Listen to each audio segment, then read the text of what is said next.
You think you could handle being a medieval knight. You've played the video games, watched the movies, imagined yourself in shining armor riding into battle. You'd be dead in 6 hours. Not from combat, from the armor itself.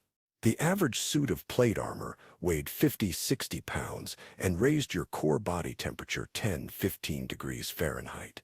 Knights regularly died from heat exhaustion before they ever reached the battlefield. Here's what one day as a medieval knight actually looked like, and why each hour would break you. 4 a.m. You wake up, not because you want to, because that's when knights woke up. No alarm clock, no snooze button. A squire shakes you awake in the dark because dawn military drills start at 5 a.m. and it takes an hour to get you into armor. The process starts with the arming doublet, a padded jacket with laces where armor pieces attach. Already you're wearing more clothing than you sleep in. Then the squire begins attaching pieces in a specific order: sabatons, foot armor; braves, shin guards; cuisses, thigh armor; falds, hip armor; breastplate, backplate; pauldrons, shoulder armor; rear braces, upper arm; counters, elbow; vambraces, forearm; gauntlets, hands. Each piece is strapped, buckled, and tied. You can't do this yourself. The buckles are on your back and sides. If your squire gets sick, you're not fighting that day. You're literally incapable of getting into your own equipment. But here's what no movie shows you. The weight distribution is brutal. That 55 pounds isn't evenly spread. It's concentrated on your shoulders and hips. Imagine wearing a 25-pound backpack on your chest and another 30 pounds hanging from your shoulders and waist. Now try to move. Your shoulders are already burning and you haven't done anything yet. By 5 a.m., you're suited up. You've been standing still for an hour while someone dressed you. Your shoulders ache. You're already sweating under the padding. The sun isn't even up yet. Hour 2 morning drills will break you 5 to 7 a.m. Weapons training. Every single day. No days off. Knights who didn't train daily got killed by knights who did. You're holding a longsword, not the lightweight props from movies. A real one. 3 to 4 pounds doesn't sound like much until you hold it extended for 30 seconds. Your forearm starts burning. A minute, and it's shaking. Knights trained with swords for hours. Your arm would give out in minutes. The trainer calls for mounted drills. You have to get on a horse while wearing 55 pounds of armor. There's no gentle stirrup step up. You need a running start or a mounting block just to haul yourself onto the saddle. Knights who lost their horses in battle often couldn't remount. They fought on foot or died trying to get back up. Once mounted, you practice the couched lance charge. You're holding a 10-12-foot wooden lance weighing 10-15 pounds. You have to keep it steady while galloping at 25 to 30 miles per hour toward a target. Your shoulder absorbs the impact when you hit. The first hit feels like getting punched by a heavyweight boxer. The 10th hit, your shoulder is screaming and your grip is failing. But here's the part that kills modern people. Knights did this in full armor in summer heat. England's average July temperature is 70 degrees Fahrenheit, but inside armor in direct sunlight, your body experiences 85 to 90 degrees Fahrenheit. You're doing intense physical activity in what's essentially a metal oven. After 1 hour of training, you're drenched in sweat. You're dangerously dehydrated. Historical records from the 1415 Battle of Agincourt note that more French knights died from heat exhaustion than from English arrows in the initial stages. They were too hot to fight effectively. Many collapsed inside their armor and drowned in mud because they were too exhausted to stand up. 7 a.m. Training ends. You've been awake for 3 hours. You've done more physical activity than most modern people do in a week. Your shoulders are destroyed. Your forearms are burning. You're soaked in sweat. And your day is just starting. 7 to 8. Breakfast. Finally, food. Except it's not food you want to eat. Your meal is dark bread, often mixed with sawdust or ground peas to stretch supplies. Salted pork or dried fish, watered down beer because water isn't safe to drink, and maybe some cheese if you're lucky. No coffee. Coffee won't exist in Europe for another 300 years. No tea, no orange juice, no cereal, no eggs unless you're eating at a castle with chickens. Your morning beverage is weak beer that tastes like bitter water. You drink it because the alternative is dysentery from contaminated water. The bread is hard enough to break teeth. Knights regularly had dental problems from eating bread that contained bits of stone from grinding mills. You'd need to dip it in beer to soften it enough to chew. The pork is so salty your mouth burns. Salt was the only preservation method, so meat was salted to the point of being almost inedible. But here's what would actually ruin you: the calorie deficit. Knights needed 4,000 mandias, 5,000 calories per day to sustain their training and combat activities.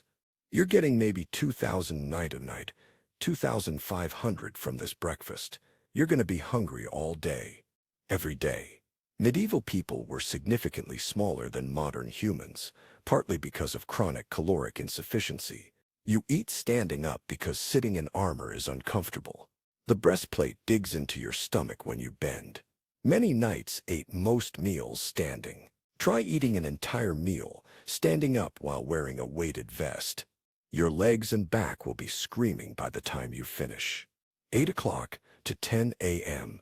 Equipment maintenance. This is your job now. 2 hours. Every single day, you're oiling every piece of armor. Metal rusts. Medieval Europe is humid. If you don't oil your armor daily, it rusts, rusted armor binds, weakens, and eventually breaks. So you spend 2 hours rubbing oil into every metal surface, every rivet, every joint, every plate. Then you're checking leather straps. The buckles and ties that hold armor together are leather. Leather dries out, cracks, and breaks. You need to condition it with animal fat to keep it supple. This is disgusting work. You're rubbing animal fat into leather with your bare hands because gloves would waste the fat. Your sword needs sharpening. You sit with a whetstone for 30-45 minutes, making precise strokes along the blade edge. Too aggressive, and you ruin the edge. Too gentle, and it stays dull. Knights who didn't maintain their weapons died to knights who did. But here's what modern people couldn't handle: the tedium. You're doing this every day, forever. There's no music, no podcasts, no phone to scroll. Just you, sitting in a courtyard, rubbing oil into metal for 2 hours while your squire does the same thing next to you. The mental boredom is excruciating. Historical records show that many knights paid squires or servants to do this work. But if you're a young knight without money, you're doing it yourself. Every single day, 10 Saddle a.m., 12 Edel p.m., your lord summons you. Not for anything dramatic, for administration. You're required to attend court, witness legal proceedings, or handle estate management. Knights weren't just warriors. They were feudal administrators. You stand in a great hall for 2 hours. Standing, because knights stand in the presence of higher nobility. In armor, because appearing before your lord without armor is disrespectful in military households. Your feet are killing you. Your back is locked up. Your shoulders are on fire. You're watching two peasants argue about a pig for 45 minutes and you can't leave. This is the job. Medieval society was built on obligation and ceremony. You attend because your lord commands it. You stand because etiquette demands it. You don't complain, because that's insubordination. Modern people's complete inability to tolerate boredom would break them here. But here's the social trap: you can't show weakness. Ever. Other knights are watching. If you shift your weight like you're uncomfortable, they note it as weakness. If you ask to sit, you're soft. If you excuse yourself early, you're disrespectful. You stand there in pain, pretending it's effortless while your body screams at you to sit down. But 12 o'clock to 2 p.m., more combat training, because morning wasn't enough. You're sparring with real weapons. Not to the death, obviously, but full contact. but they still hurt. A hit to the ribs through armor feels like getting hit with a baseball bat. A strike to the helmet rings your ears and leaves you dizzy. You're going to take dozens of hits during 2 hours of sparring. The heat is now unbearable. It's midday. The sun is directly overhead. Inside your armor, your core temperature is approaching dangerous levels. Your vision is blurring. Your coordination is deteriorating. You're not tired. You're approaching heat stroke. Historical record from the Battle of Agincourt. French knights in full armor struggled to fight in October weather, 50 to 60 degrees Fahrenheit, after marching half a mile across muddy fields. Many were too exhausted to defend themselves effectively. They weren't cowards. They were physically incapable of fighting after exertion in armor. You, a modern person, are trying to do this in summer. You haven't built up tolerance through years of gradual conditioning. Your cardiovascular system isn't adapted to sustained exertion while heat-stressed. After 90 minutes, you'd collapse. After 2 hours, you'd need medical intervention. 2 p.m. Training ends. You've been in armor for 10 hours straight. Your shoulders are damaged. Your back is spasming. You're severely dehydrated despite drinking constantly. You've burned approximately 3,000 calories and consumed maybe 1,500. You're operating at a caloric deficit that will only get worse. 2 o'clock to 4 p.m., mandatory rest period, but not because anyone cares about your well-being. Because pushing horses and men past their physical limits reduces combat effectiveness. You're ordered to rest. You finally get out of armor. Your squire unbuckles and removes each piece. When the weight comes off your shoulders, the relief is so intense you almost collapse. You have pressure sores on your shoulders from carrying armor weight all day. No soap exists, but is expensive. Just cold water and a cloth. You scrub off 10 hours of dried sweat and grime. The chafed areas burn when you touch them. You eat again, more bread, more salted meat, more weak beer. Your stomach is never full. You're always slightly hungry. This is normal life, but here's what would break modern people: the lack of comfort. No bed to collapse onto. Beds are luxury items. You're sitting on a wooden bench. No entertainment. Books are rare and expensive. No privacy. You share quarters with other knights and squires. You just sit there, in mild pain, still hungry, waiting for the next obligation. 4 o'clock to 6 p.m. Back into armor. Evening combat drills. More sword work. More mounted training. Your body has had 2 hours to recover, nowhere near enough. Your muscles are screaming the moment you pick up a sword. Every movement hurts. You do it anyway because showing weakness gets you killed. 6 o'clock to 8 p.m. Dinner. Same as breakfast and lunch. Bread, meat, beer. You're too tired to care that it tastes terrible. 8 p.m. to 12 a.m. Guard duty. You drew the night shift. 4 hours standing watch on a castle wall. In the dark. In silence. You can't sit. That's dereliction of duty. You can't sleep. That's execution-worthy betrayal. You stand there. In pain. Exhausted. Staring into darkness for 4 hours. This is the least physically demanding part of your day, and it will still break you. Modern people cannot handle sustained boredom and discomfort. You can't check your phone. You can't distract yourself. You stand there, alone, hurting, exhausted, for 4 hours straight. 12 a.m. Guard shift ends. You stumble to your quarters. You have 4 hours before you wake up and do this again. Tomorrow, and the next day, and every day after that, for years. Why you specifically would fail? Your cardiovascular system isn't adapted. Knights built endurance over 10-15 years starting in childhood. You'd be trying to match their output with zero conditioning. You'd collapse from exhaustion or heat stroke within 8 hours. Your pain tolerance is too low. Modern people have access to pain medication for minor discomfort. Knights lived with chronic pain from training injuries, old battle wounds, and daily armor wear.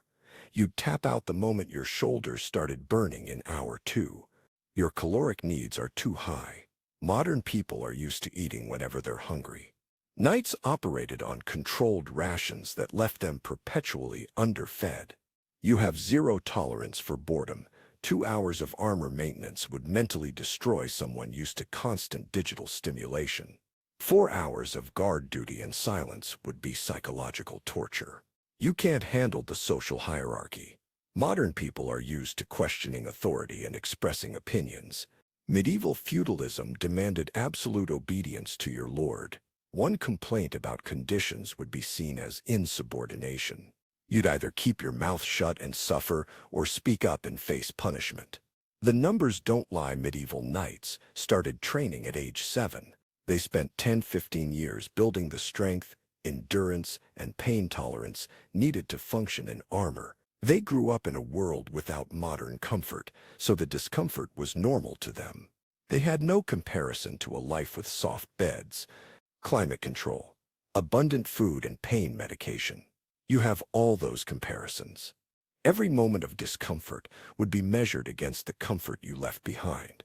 Every hour of boredom would be torture because you know entertainment exists. Every meal would be disappointing because you know what good food tastes like. The average person wouldn't survive the first day. Not because they'd die, because they'd quit. After 6 hours of armor wear, brutal training, terrible food, tedious maintenance work, and the realization that this is every day forever, most people would mentally break. Knights weren't superhumans. They were products of a system that conditioned them from childhood to tolerate levels of discomfort, to boredom and pain that would be unthinkable to modern people. They endured because they had no alternative and no frame of reference for a comfortable life. You wouldn't survive because you'd know exactly what you were missing, and that knowledge would destroy you faster than any sword.